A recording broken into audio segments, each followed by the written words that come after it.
រៀងរាល់ឆ្នាំតាំងពីដូនតាយើងត្រូវយកកូនក្រមុំថ្វាយអ្នកតាដើម្បីជាធ្នូឲ្យអ្នកតាតាមថែរក្សាសាច់ញាតិគេគ្រប់ជំនាន់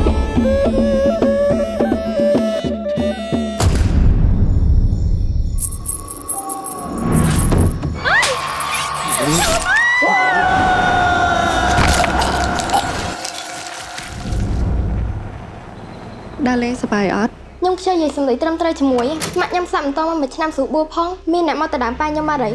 អញគ្មានសិទ្ធិនិយាយបែបនេះដាក់កូនខ្ញុំទេកូនចង់រស់នៅជាមួយប៉ាអត់កូនចិត្តនៅតែពីអ្នកប៉ាឯងកូនអត់ចិត្តនៅមួយម្នាក់ស្អីនោះហ៎ម៉ែធ្វើស្អីខ្លះដាក់កូនខ្ញុំនេះឯងខឹងម៉ែដល់ថ្នាក់ហ្នឹងហ៎ហើយម៉ែទេកូនផ្ទះឯងពេលនេះមិនមែនមានតែគ្រួសារឯងរស់នៅទេដីរបស់ឯងថ្លៃឯងបានកត់សម្គាល់អត់ណែ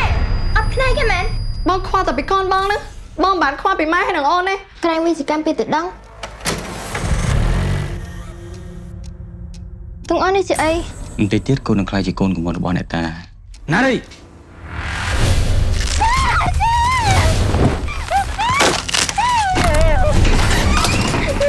ត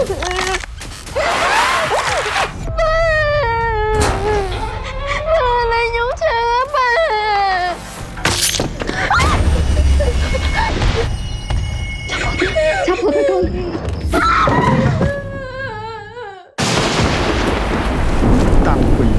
ធាវីស្លាប់ទៅដូនតាឯងបានជំពាក់កូនក្រមុំថ្វាយអ្នកតា